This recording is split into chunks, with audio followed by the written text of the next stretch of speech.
What's up, everyone? Welcome to Pat's Chat. I am Doug Kyed, joined as always by Michael Hurley. I'm coming to you live from Indianapolis at the NFL Scouting Combine. Michael, you are coming to the world live from New England. Where How are it's you doing 50 today? out. It's 50 out, Ooh, so it's lovely. But the past chat budget, only one of us could go. it's true. That's how we divvied it up. So you got to handle that one. Yeah, I'm doing all right, Doug. We should start with the big news, right? absolutely. Newfound Glory is recording a new album. So Wow, I actually didn't know that. You're breaking that to yep. me live. So the whole structure that you've created is going to get disrupted. Where's this one going to slot in? How's it going to work? You haven't seen it? Yeah, no. Chad's been posting updates. That's Just awesome. the musicians of the band have been working on it, and then the singer is going to come home from Japan and they're going to make an album. Oh, yeah, he's on a lengthy trip to Japan. It is 57 degrees here in Indianapolis. Wanted to give an update on the weather here as well. Doug Kyed has not stepped outdoors yet in Indianapolis. It is That's 1:51 sick. p.m. I am at the JW Marriott Hotel in Indianapolis, and there's skywalks over the convention center, over the mall, over all sorts of places. You just don't really have to go outside a lot here, which is nice. It's like the future. You know, It you're kind really of is. living it. You're like living in Wally, basically. Just get Yeah. yourself a little wheelie thing, and you never have to even walk. You can just roll around. Big news here at the NFL Scouting Combine as well. The Starbucks at the JW Marriott Yeah. now has mobile ordering. So Okay, you don't have that's to wait good. in a long line. I've I've had actually. now both meals of mine from Starbucks, which is Mm. not really the best way to live, but it's the way I'm living right now. I don't want to besmirch Starbucks. They might have had nothing to do with this. You know, it could have been just circumstantial, coincidental. I recently got some egg bites with some mushroom Mm. and something else in there. Had quite a little tummy ache for a little while afterwards. Again, that's not necessarily a cause and effect, but I'm just putting it out there. Maybe it wasn't the best choice I could have made for my body. I always go with bacon and Gruyere. So I think it was your mushroom choice that did you in there. But Any sandwiches that get shipped in from another place and then heated and it's egg, it's kind of like, you know what? Shouldn't do this. I don't know. I don't have a better yeah, solution, but it's all a risk. But we did talk to Mike Vrabel today. Mike mm, Vrabel spoke to the media at 10:15 a.m. in the Indiana Convention Center. right on Then he time. Right on time. You should right say on that. time. Then he did a 15-minute session with SiriusXM, another 15 minutes with Patriots.com, did a little side session with the assembled media here from New England at the Combine, which Why don't you start with some side sesh takeaways? Because that's the stuff that lowly peons such as myself and most people listening are not privy to. that is true. Well, I was just going to say that, like, for most teams, side sesh stuff, like, real limited in scope to just like local media, just a few people. The Patriots beat has 16 members down here, which like has got to be the most for any NFL team at the combine. Like, I can't imagine a team having 17, 18, 19, or even 20 people down here. This is probably also a record for the Patriots as far as like beat reporters down here. I think it's like a cry, It's like a lot. get good again, get good Right. again, so that our jobs are better. There's definitely at least one Cleveland guy because there was a couple. There were a few questions about Cleveland to Vrabel where it was kind of like, you don't have to ask a question, like just because you're there Right. doesn't mean you have to ask questions about the Browns. He was a consultant. That was a That funny was one because it was like, was there any thought of staying there? It's like, bro, I'm a head coach. Like, you think I wanted to continue to be a consultant with the Browns, which, not quoting Mike Vrabel exactly on that one, but like that was the tenor of his answer on that, it I was would say. pretty closely quoted. I Yeah. mean, that's pretty much what he said. Yeah. Well, it's not my dream to be the consultant of the Cleveland Browns, but yeah. Um, and yeah, I think that overall, just even before we get into Vrabel's comments, just some things that I've heard and been talking to from people down here. Ooh, what's the buzz? What's the buzz? What's the scoop? I would say the buzz and the scoop is that, like, things are a little bit more back to the way things were done when Bill Belichick was the head coach. Um, and Vrabel even talked about that a little bit in his side session when asked about what, like, the power structure of the organization is. And for this one, I am trying to find like an exact quote on this one because I don't want to misquote Mike Vrabel on this. But just as a so what we did was We divided up the transcripts from the side sesh and All the 17 of you. and there's way too many emails on this. Mm. But Brings me back to the COVID days when we'd have those emails and everyone would break up the transcripts. Those were the days. yes. And People helping people. like as we were doing this, I think people were trying to figure out the math on dividing 15 by 4, which is 3.75, but then that's like 3 minutes and 45 seconds each. And then I think they found 5 people to do it. So then everyone was just transcribing 3 minutes. Whatever. I found it. I'm done rambling. On the personnel hierarchy and who has final say on personnel decisions, Mike Vrabel said, "Well, I wouldn't be here, and I wouldn't have wanted to be the head coach here if I wasn't comfortable in my impact on the roster." Then he went on to say that we'll continue to have great conversations with the personnel staff, with me, with Stretch, with coaching, blah, blah, blah. Stretch being John Stryker, who's got this like kind of nebulous role as seems like Vrabel's Bears / Ernie Adams. Team Chaplain, perhaps? Team Chaplain. Any chance? Not Team Chaplain, I don't think. But seems like he's Can going we to get him on the podcast? Sorry. It's possible. I haven't seen him around here. I have not seen Mr. Easterby. If but you see him, you know what to do. All right, carry on. I believe that John Stryker has like a VP role in the Patriots. So I think he's going to have his hands in a lot of different well, what's the term there? What's the phrase? Baskets, sure. Yeah. Sure. I don't know. Buckets. But yeah, I mean, like, tails. It sounds like Vrabel, by that answer, saying that like I wouldn't have wanted this job if I wasn't going to make an impact on personnel decisions, makes it sound like he's the guy. The guy. I think so. Okay. Like I think that that was kind of the reporting that was coming out anyway. And he didn't remember when he spoke at his introductory press conference, it was like Elliott. There was not much at all Elliott, at least in the public press conference. I don't know about yours. At one point there was an Elliott and Ryan, referring to Ryan Cowden. Mm-hmm. Ryan Cowden, I haven't seen Ryan Cowden yet down here. I'm assuming he's here. Elliott Wolf, Alonzo Highsmith, and Matt Groh were all on our flight, so we know that they are down here. A lot of other Patriots personnel people. But yeah, I mean, I think that that's the structure of the organization now, where like, I think last year it was tough because you had Robert Kraft as the owner. Mm-hmm. You have Jonathan Kraft as the president, but he's also got like other roles. like this isn't the only business that the Krafts own. And then the third person in the organization was like maybe Robin Glazer, maybe Gerard Mayo. Elliott Wolf was somewhere around there too. Now it feels a lot more clearly defined that it's Robert Kraft, Jonathan Kraft, Mike Vrabel. Okay. Which I think now when you say the guy, we understand he's not. Do you think he's what I mean is like Bill would call and negotiate contracts and stuff like that. I don't see Vrabel being that involved. I see him more deciding who to go after, who the targets are, but I don't think he's that. Do you think he's that deeply involved when it comes to the front office actual execution? Yeah, I don't think he's. I don't think. Is anyone? I don't think you need to have that much control. I don't think you need to have. So I think that would be Elliott or that would be Ryan Cowden. Or I think Matt Groh was doing a lot of that before. I know I think Pat Stewart was doing some of that. Like you go down the organization and like you have a lot of people who know what they're doing in the front office right now and who've done that before. So yeah, I don't think you really need Mike Vrabel to be calling out like the way that like you were saying, like Bill Belichick just used to like call Julian Edelman and be like, all right, let's get this deal done. Or like he used to call David Andrews to be like, let's get this deal done. And I think was smart on his part because it's kind of hard to say no to the head coach. Right. But yeah, I don't know exactly how that's going to go, but I would assume that's going to be more typically structured with front office people reaching out to agents and figuring it out that way.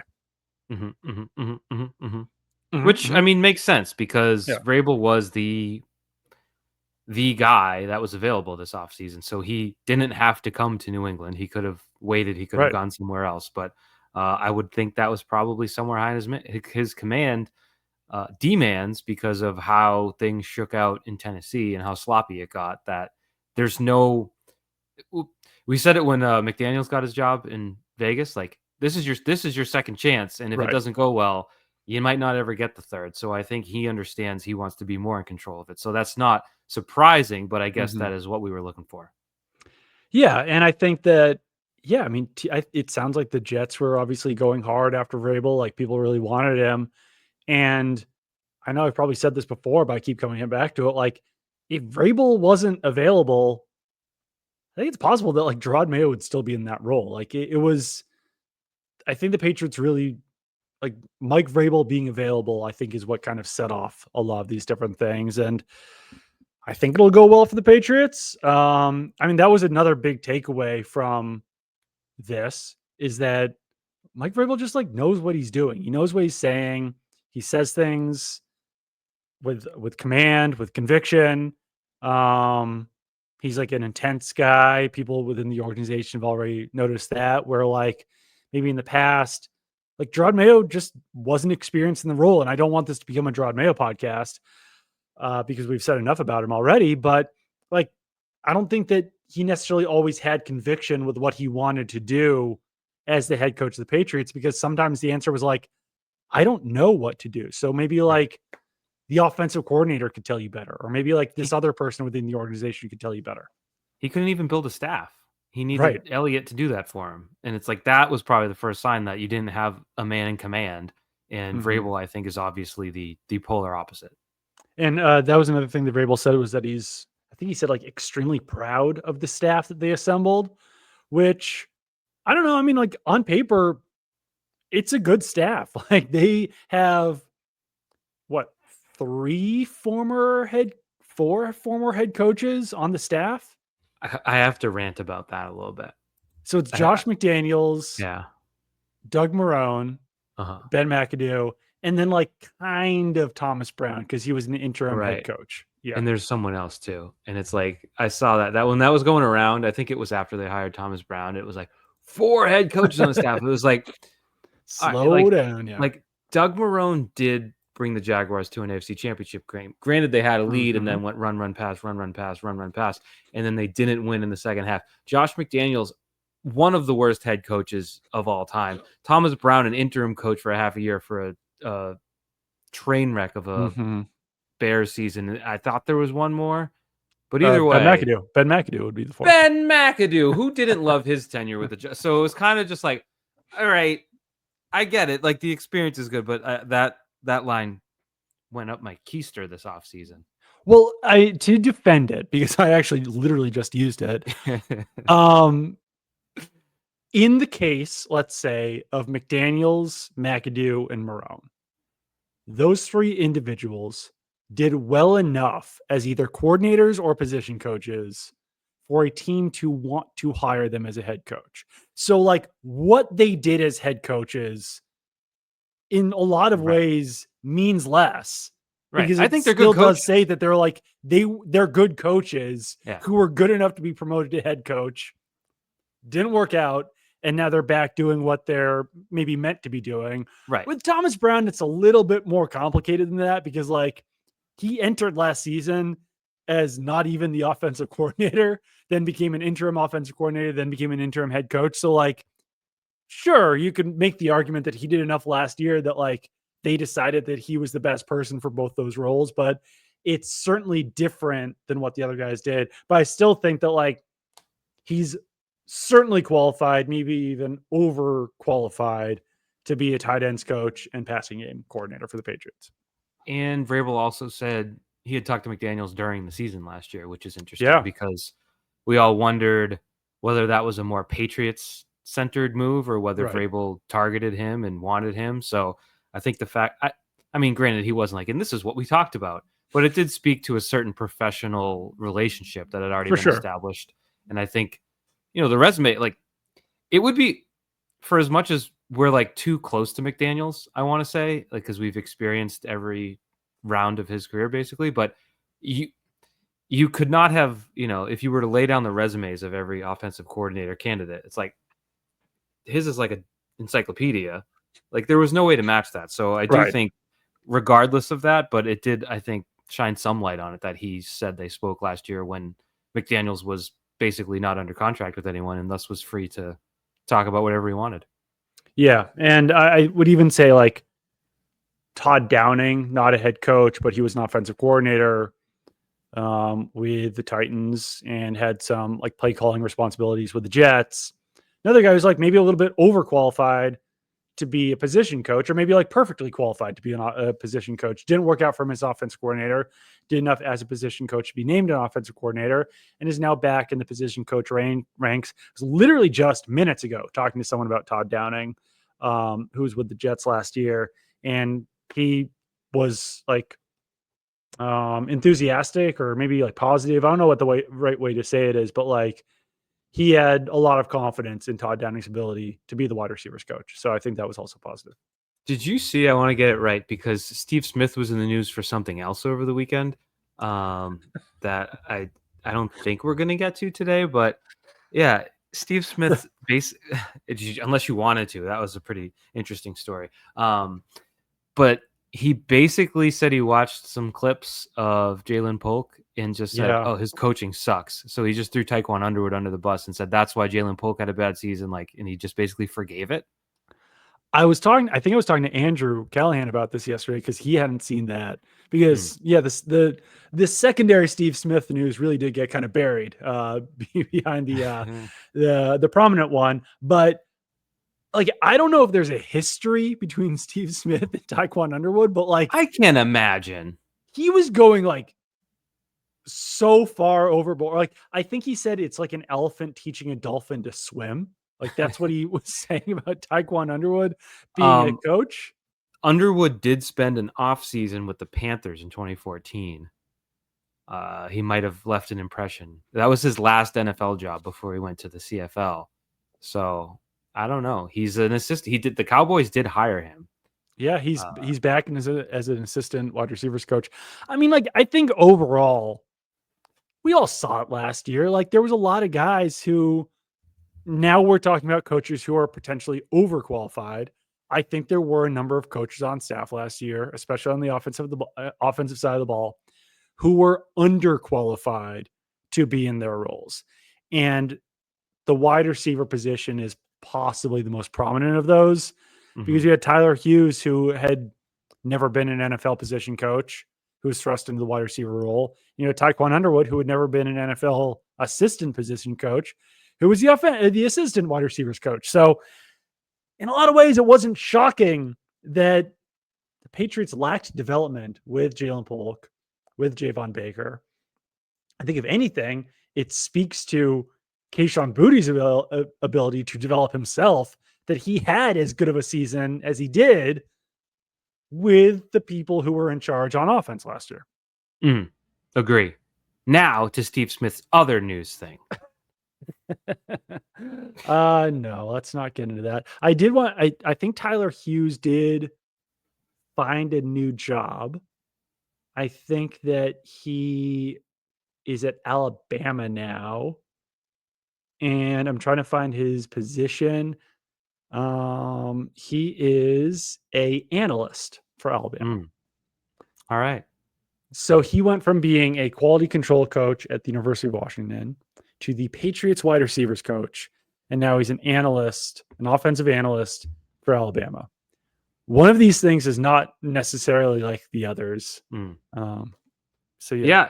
And it's going to be important because with the way everything's shaking out, T. Higgins, a lot of people don't seem to believe that T. Higgins is actually going to get franchised because the Bengals are the Bengals. We'll see whether that plays out. But it seems like one way or another, like I'm not going to say they're going to go into the season relying on Polk and Baker, but I think they may have to lean on one of them to actually turn into an NFL player because I don't know that you can completely turn over that entire room, especially with young guys on rookie contracts there for you.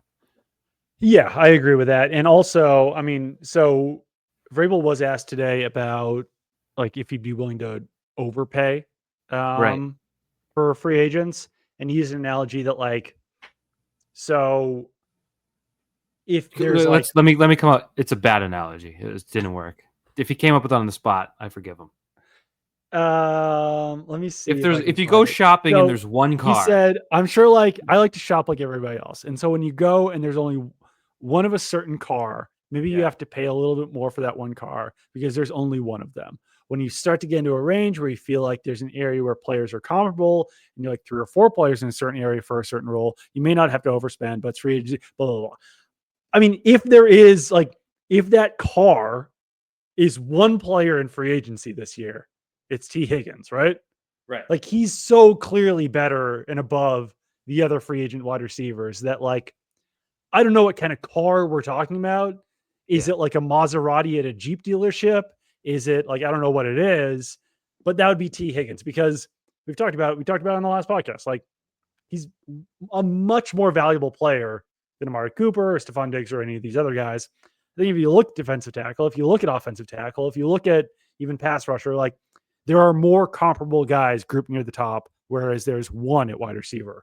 yeah. So we'll see. Maybe Ronnie Stanley would be the one car. I'm not sure that he's head and shoulders above other guys, but he'll cost the most for sure. Right. And I do think that like given Ronnie Stanley's injury history, like yeah, he's better than Cam Robinson. He's better than Alaric Jackson. He's better than Dan Moore. But like, I don't know if it's the same degree as T. Higgins and the wide receivers. Right. The other thing Vrabel said that I thought was more illustrative than the one car analogy, because I don't know, I don't shop for high end cars. Maybe you go and they're like, sorry, this is the only one. What do you want to Yeah. pay for it? 20 other guys want it. That he basically categorized free agency into 3 tiers. You have your Right. super duper expensive one where it's, your T. Higgins, your Ronnie Stanley. And then you have what you mentioned there, but it was just sort of, I forget how he phrased it. Like the But then there second was phase, basically. Yeah. yeah, and then the third one he described as opportunity, which is what us crass people on the outside might call like scrap heap pickups that Right. basically the Patriots dynasty was built on in a large Hmm. way. Guys that nobody else wanted or knew how to use, that you could get for cheap and give them an opportunity to play. And he flat out said it. I thought this stood out almost as much as the "we're not good enough to take advantage of bad football" line. Hmm. Whereas like we have room to offer opportunity. He said we can Right. offer both the high end and the opportunity. So I think they're not just, for as much as we get hyper focused on the Maseratis and the Lamborghinis, Hmm. uh, I think he's going to look to, because we've talked about it before. Laying out your projected 53-man roster was tough last year for new reasons, which was there weren't 53 players good enough to be on an Yeah. NFL team. I think Not a great place to be. yeah, it's not like they're just looking to turn over certain spots here and there. I think outside of, I don't know, how many positions, how many spots? Here's a question for you. Put this one on the spot. How many spots are guaranteed on the roster next year? Jesus Christ. Um, I'm sorry, not like a you not a logically, you don't lot. have to. Yeah, I do actually. I think it would be an interesting practice to get into that more, but like not a ton. I And would say I this, was like wide receivers room. Like, is Pop Douglas a lock because he was loved by the previous regime? Uh, Mike Vrabel has no attachment. He probably has a very, very, very, very, very, very, very good chance of making the right. roster, but I would not call it a guarantee. Right. Like Locke is like Drake May, Christian Gonzalez, Hunter Henry, Michael Like Wenu.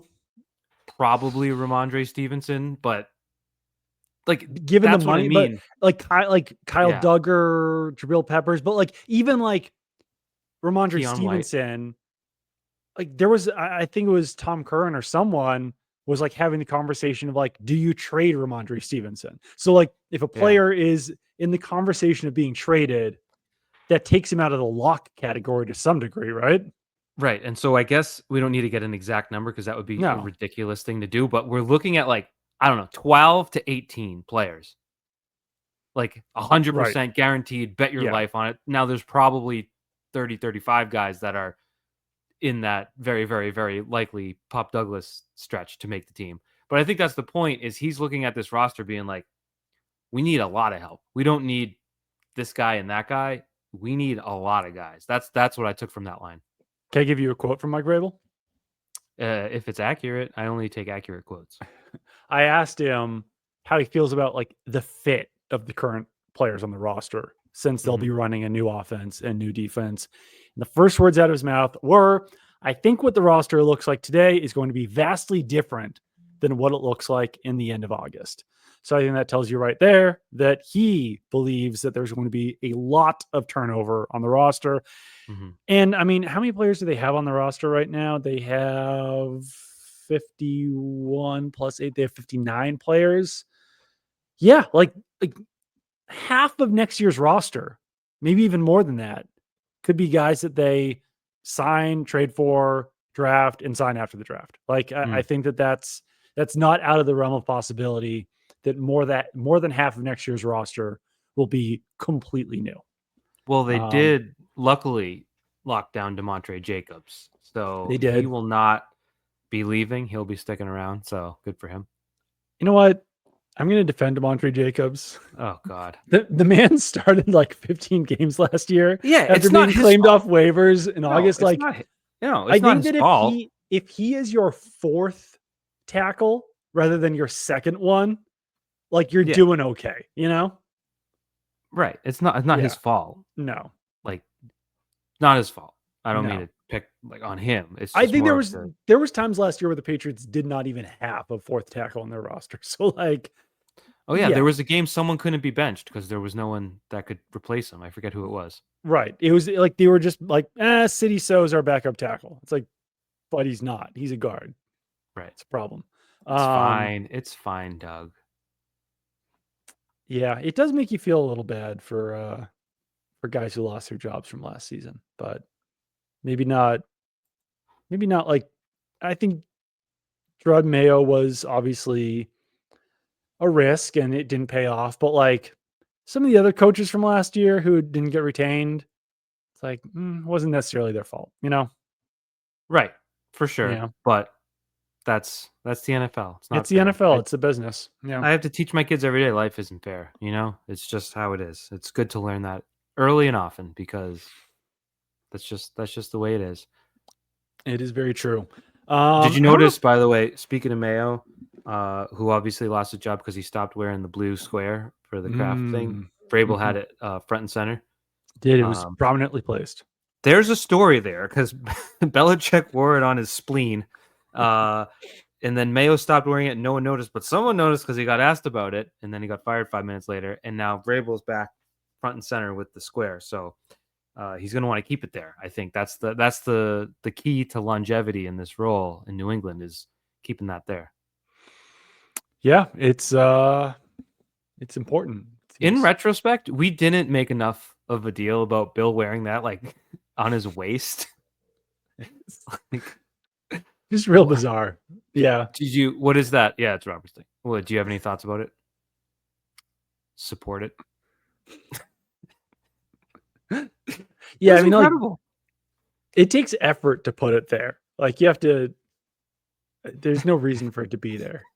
There's a pocket right on your chest. You just right. Incredible. Incredible. We and that's one spot where talk radio gets it right, and the rest of us don't.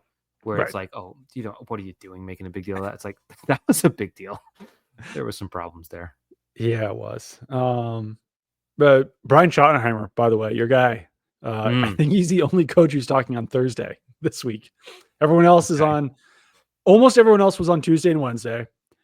Sean McDermott decided to be the only coach to talk before the combine begins. He talked on Monday, which, I've got a decent amount of friends on the Bills beat. They have to kind of be like, oh, okay, so we have to get there a day before this starts to do this. He was scheduled for 4:00. I believe he talked after 5:00. So, and then Brian Schottenheimer, we'll see if he announces that Bill Belichick will actually be the head coach when he speaks on Thursday.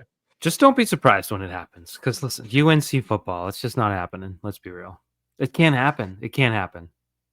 You see that he was recruiting like Garrett Blunt Jr.? Yep, I did. That was a little wild. I think Bill liked him. There's a lot of players that it ends poorly, but then Bill just likes them again one day. Oh yeah, no, absolutely, yeah. And like, Blunt came back a few times. No, I'm just like, that's the time. It passes by quickly because Oh, yeah. I remember like LeGarrette Blount Jr. being like running around the field and like being around, and then I'm like, no, it's impossible that he's now a Yeah. college prospect, but Well, it if is he was possible 10, because he is. 8 years ago, I I've done the know math. Yeah. it's kind of crazy, right? I had a moment Um, like that if we wanna do a passage of time thing, because it's I struggle with the passage of time, like, every day, like, it blows my mind. yeah. I was at the gym today, you probably noticed. Oh yeah, You probably traps are noticed. looking huge. And so I got back on the Newfound Glory train because I'm you buzzed through it. I was on, Not Without a Fight, Mm, and I was thinking at the time in '09, I was like it was, like, postmodern Newfound Glory. It was, like, so old, and I was like, they were a right. band for, like, 12 years at that point. That's it. Like, this was not Yeah. they were still probably in their late 20s, Right. Yeah. right? Yeah. Like, Jordan's not old. Maybe he was 30, and then Right. I still, in my mind, think of that as Newfound Glory, even though Right. it's now approaching 16 years old, and it's like, that's like in 1997 listening to an album from 1981 and being like, "Oh, this is new stuff from that band." Right. And it's just Oh like yeah. you broke somewhere. Somewhere the clock inside this brain just shattered, and I Yeah. don't it's not working right. No, it is weird to be our age because I was actually thinking about it when Kellen Moore got named the Saints head coach. He was at the first Senior Bowl that I covered in 2012. He was a Mm, player in that game, and now he's an NFL head coach. And even just the idea of something that I did in this profession mm, being 13 years ago, it's like, oh mm. my God, that's I wild. That's a long I time ago. I was an intern at WPRI in Providence in 2007, '08, my senior Mm, year of college, as you know, and they drafted Gerard Mayo, and I was there for the conference call in the press box, and it was like I never thought of it that way, but yeah, I mean, he's our age. yeah, He's a February '86 guy. Happy he birthday, is. Gerard Mayo. I think it's Yeah. around this time of year, so hopefully it was a nice one. But yeah, no, it's I struggle with it. I'm not I'm not gray yet, but every day the beard, there's more and more gray. Like it's coming. I got a lot of gray on the sides. Yeah. I mean, that's what happens. You run out of color to make your hair. I know. Science. And I think that like as I'm 38 and graying, I think the real thing that does is just like tell you how many people dye their hair. Because I'm like, I know that Well, not everyone goes gray at 38. yeah. I Well, like, that pisses me off though. And like yeah, I'll name call. I love Rob Hardy Poole from 98.5 The Sports Hub. Love him. Great coworker for many years. He came up to me and stared at me in the face one day. He's like, "You dye your beard." And I was like, "No, I don't dye my beard. Like I don't." He's like, "Stop lying." And I'm like, "I'm going to fight you right now because if I dye it, I'll admit it, but I don't this is my beard. It's my face. yeah. And I can join the Well, Yankees I'm not, yeah, that's true. I'm not saying that you do, but I'm saying that now." I like know. people who are like 10 years older than me who have like jet black hair or like brown. I'm like, it's possible that you're just like defying Mhm. age, but you're probably not. And like, obviously, not to call one person out specifically, but like the fact that like Al Michaels, for example, still has like Mm, brown hair. right.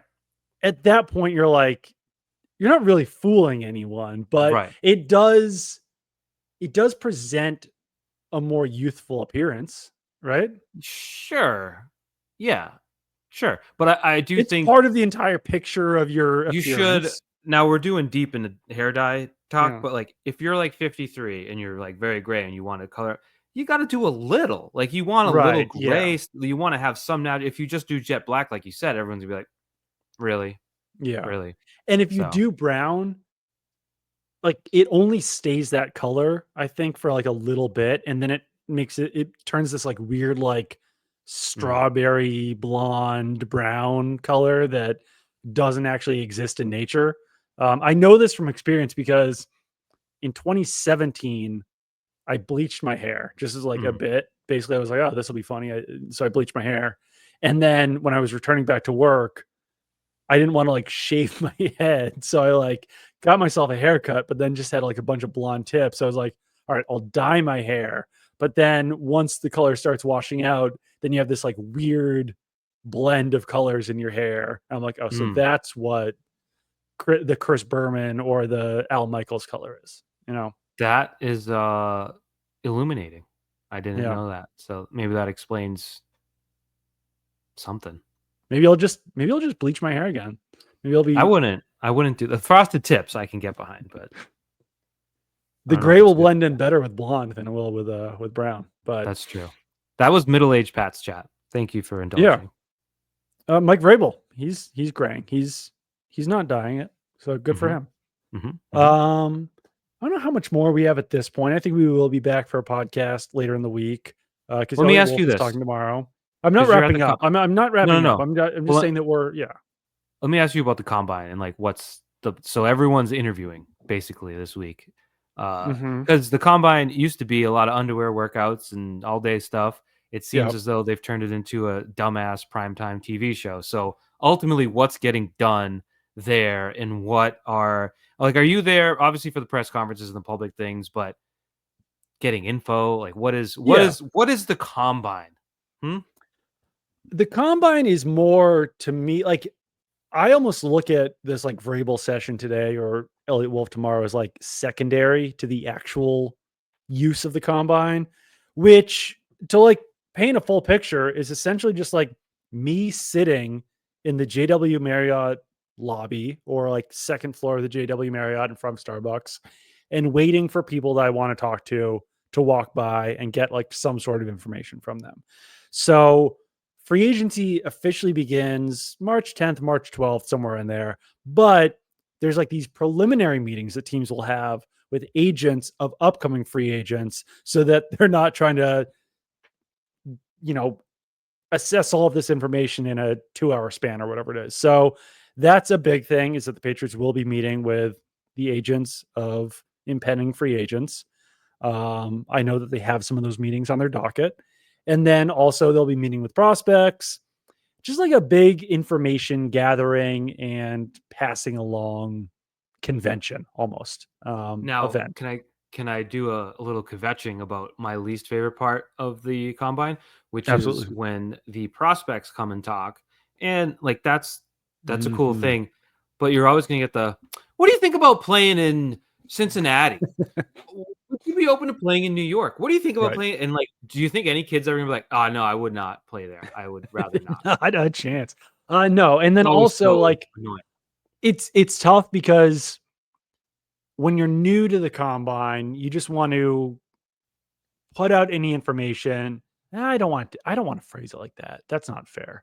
But like one thing that moves the needle during the combine is when a player says that he's met with a specific team.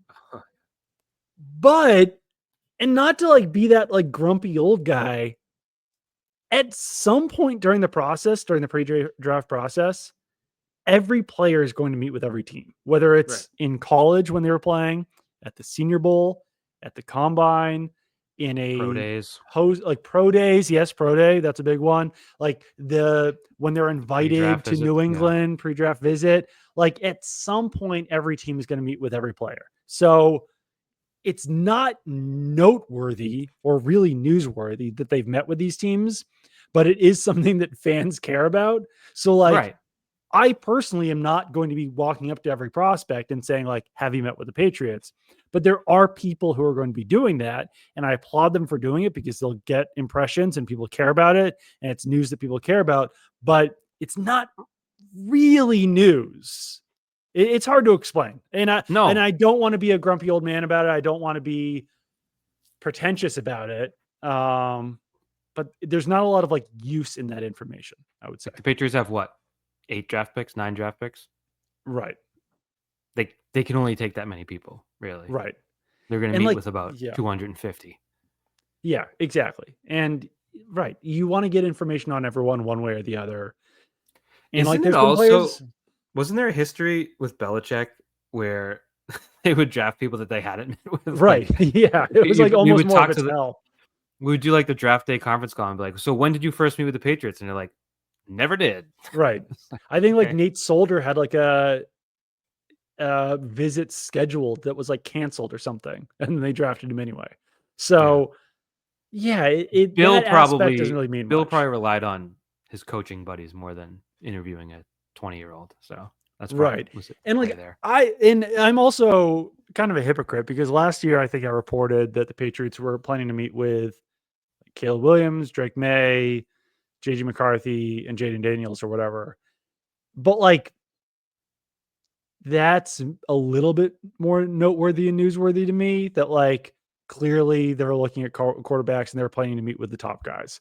I'm not going to call you out, Doug. Don't worry. I'm not going to be like liar, hypocrite. It would be Explain fair if you yourself. did. Yeah. And I would argue the McCarthy one was actually noteworthy because it's kind of like, what's that all about? Right. They probably had to That was consider trading down and do their research.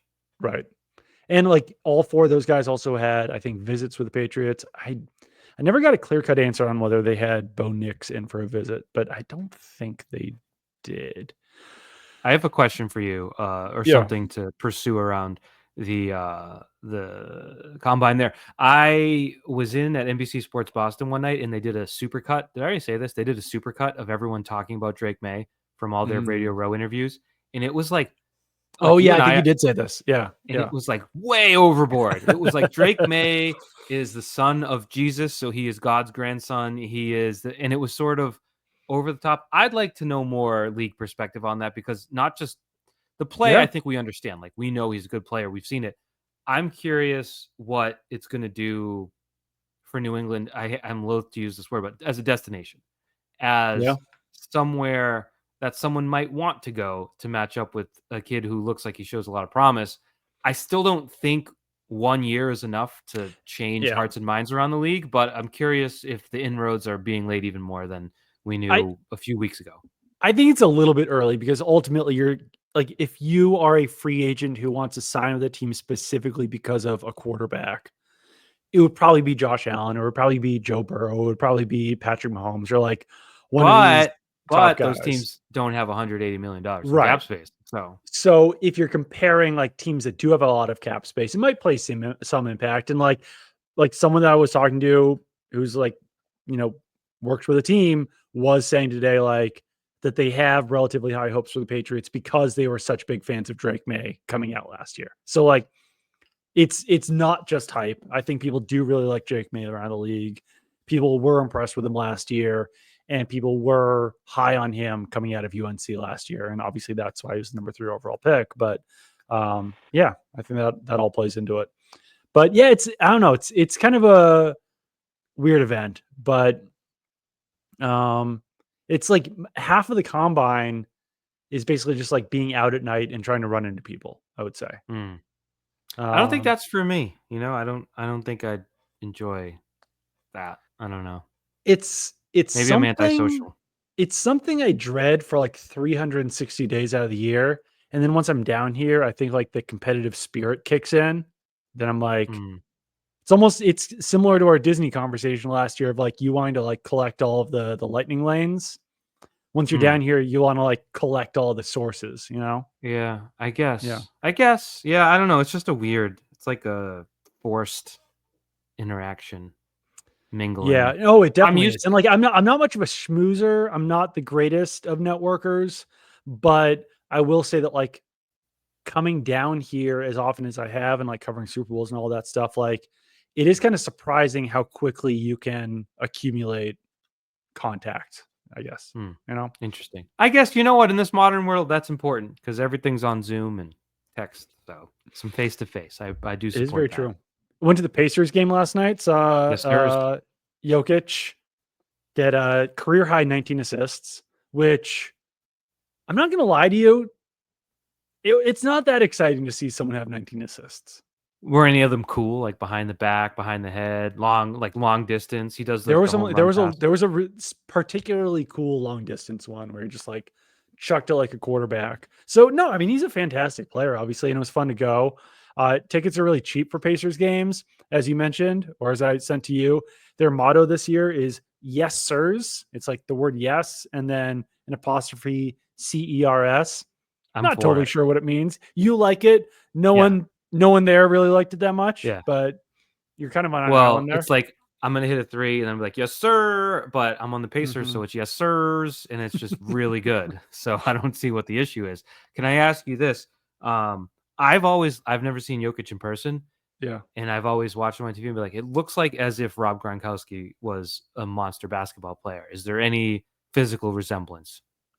I would say no, just because like Hmm. I wouldn't say that Jokic's athleticism is something that like specifically stands out while he's Really? playing. On a day with 19 assists? Yeah, like I mean, Huh. maybe I'm just not the greatest gauge of basketball talent, but like I would say he like lumbers more than Rob Gronkowski did, you Okay, know? yeah. It's tough on the Like knees. It's tough on the knees, you know? because I Not that think football isn't. Sean Payton was there at the game and like someone interviewed him and he said like, I don't think he'd be a quarterback. I think he'd be a tight end. When I was watching him, I was thinking like this guy would be a really good pick at left tackle. Like he's Mm. a big dude, real long. I think he's probably around 300 pounds, right? What He's are like his a, arms? What are his arms? it's definitely longer than Will Campbell's, Okay. I would say. I'm sure there Uh, is stats on that, 6'11", right? 284 according to Google, but, you know, He looks there's room. bigger than 284 in my opinion, but I'm once again might not be the greatest gauge of basketball weight. Um 6'11" is pretty big, though. yeah, that's I think like Dan Skipper might be the only guy who's wait. Oh, so he has a wingspan of 7'3". Mm. It's That's long. always good. The NBA players, you want the guys whose wingspans are taller than their height. Like, I Yeah, don't know. That's something you need there to do a big slam a damn a ding dong. Yes, sirs. it's very true. But yeah, no, it was fun to go to the game. It's cheap. Nice little stadium they've got there.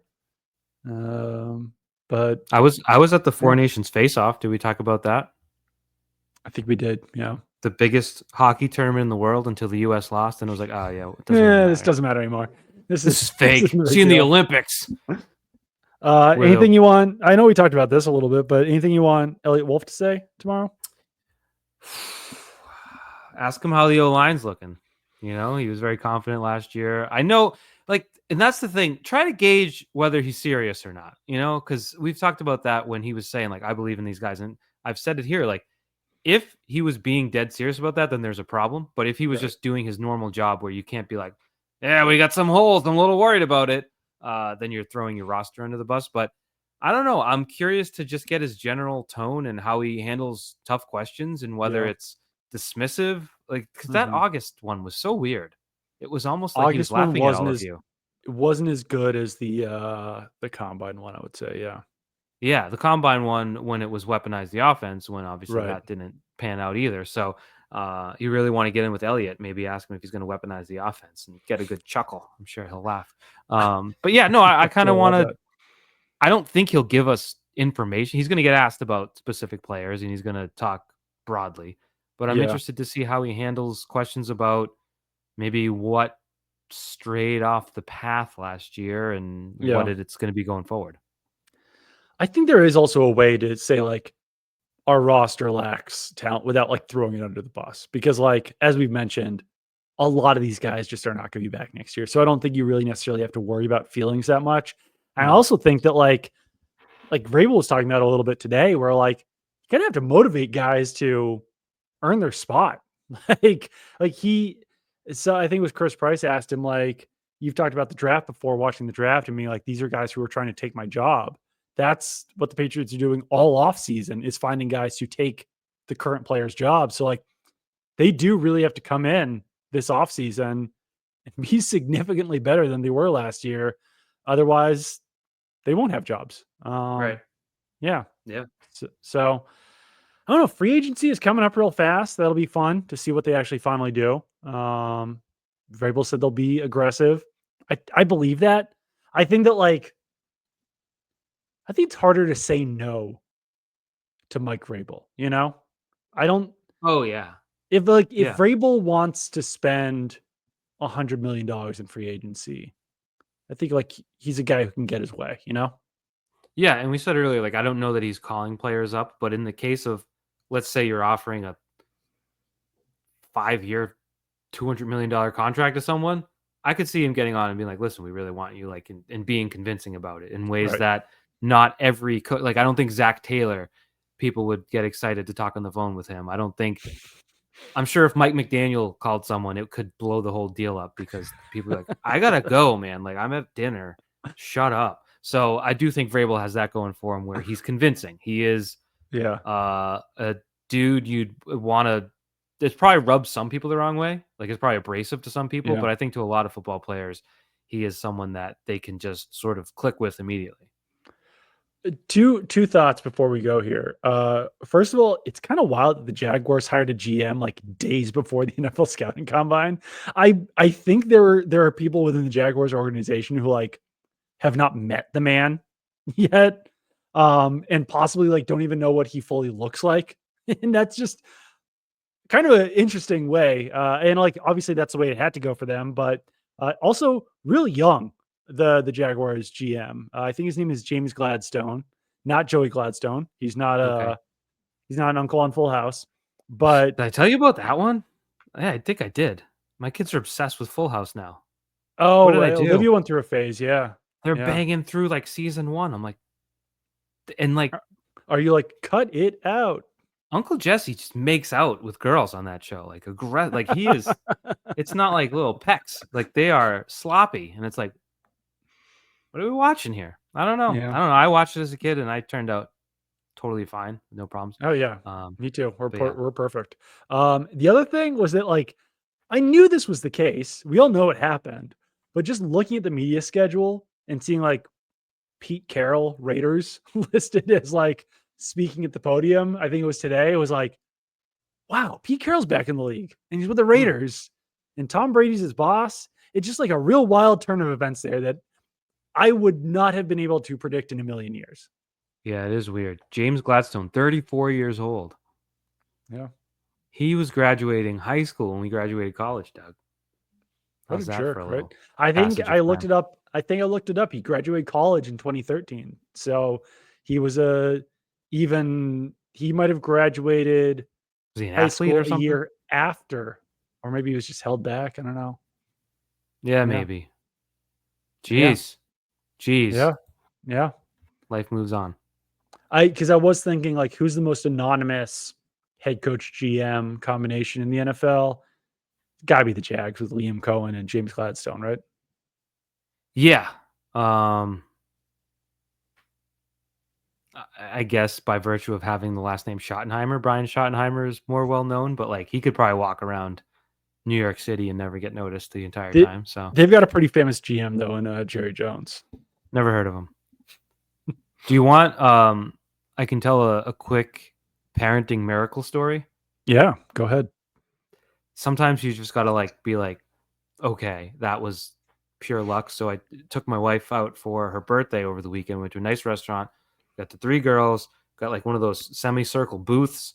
Mhm. Everyone's having, but Ruby had been sick, like she wasn't herself. My 1 year old, she's not doing well. Like we didn't know if it was teeth or whatever. Then that day she is like, she's like just not right. But we're like, we'll go out. I'm like, if she's fussy, I'll just leave and call you an Uber. You can enjoy your Yeah. night out. She sleeps on me like the whole dinner, which she's way past the age of sleeping in restaurants. So I'm like, but whatever, I'm eating. It's fine. She wakes up toward the end. She's cranky. We get in the car. It's like 15-minute drive home. Walk in the house, pukes everywhere. And it was like, Oh, wow. that could have been so much worse. Like that Yeah. could have been mortifying. Like I would have been like refusing anyone else to clean it up. I would have asked for the Oh, bucket. God. They would have been like, just leave, sir. And I'd be like, this is, and so Wow. Uh, it was just pure luck, and like that puking started like 7:30, so it's like, well, I'm awake, so that's another bonus. So it was like felt bad. She got better, but it was like if that was an hour earlier, oh, and then you could, oh, Yeah, like, puke definitely like, usually, like, a worst case scenario. In that one, with the time, the location, really quite a miracle. Yeah. yeah, it was just I felt bad and like it wasn't great. I didn't Yeah. love having it all over me and stuff, but it was like not going to complain. This I No, no. can't imagine. It's I, my daughter has been into Roblox recently, which I don't know how it happened. Like, we were never like a video game family. Never Hmm. anticipated her playing video games. I know there's some like issues on Roblox of you don't really know who they're I don't playing with. I don't know what Roblox is really, It's like a but that's okay. game. There's all sorts of games within the game. But like Olivia can't have friends on there. She can't chat on there. So we're playing it as safe as possible. I typically like to be around. She plays a game called Dress to Impress, which is like Uh-huh. a fashion show game. that she somehow roped me into playing with her. So we did get a comment on here from one of my friends who called me an assistant dress to impress stylist. And let me tell you, I'm pretty good at dress to impress. I put Wow. together some great looks, walk down the fashion show aisle, get first place a lot of time. I'm Wow. clowning on these fellow 7-year-olds. And Wow. there's something about a W on there that really makes you feel good about yourself. It's similar. We got Switch for Christmas, Mm. and I play Mario Party as Monty Mole, a famous character who's just a mole who like doesn't do anything, doesn't even have eyes. And I kick their ass in Mario Party, and I say, "You're losing to a mole. That sucks." That's great. All right. Well, I'm gonna get out of here. I Back didn't to get a lot work. of sleep last night. I'm gonna go back to work. I go back sitting in a hotel lobby and seeing who walks by me. And I think we'll be back later in the week. I'm not gonna have a lot Probably. to do on like Thursday or Friday. So after Elliot Wolf speaks, after we collect some more information, I think we'll be back and we'll talk to you guys. And Well, till wait, then, wait, yep, wait. yes, I want to say this because we don't do this for the numbers, Doug, but we monitor the numbers. We want to know who's listening, especially with we've done different like we had to reintegrate our Apple feed and our oh Spotify yeah, feed. So I've been tracking it pretty nicely. And like the numbers are definitely lower over the past few weeks, as I think hmm a lot of people might say, all right, I'll catch back up when stuff is actually happening. right. But I want to say thank you to anyone that's listening during these times Oh yeah, for because sure. those are the Pats Chat diehards that, I Yeah. mean, if you're listening now after Roblox and Puke Talk, you win the award. So I think it's cool. Some people might see the numbers go down and be like, oh, the numbers are down. But I'm like, there's a lot of people that are still in at a Yeah, time there's when a still a lot lot of of people people are who are checking out. listening. Yeah. So No. No, thanks. thank you. And if you are listening, rate, review, subscribe, do all that fun stuff. Not trying to push that too hard, but it's always important to tell you guys to do that. So we will be back later in the week. And until then, I don't know. Do whatever. Or yeah, thumbs up on the screen. Doesn't that sometimes happen? I don't know. Goodbye.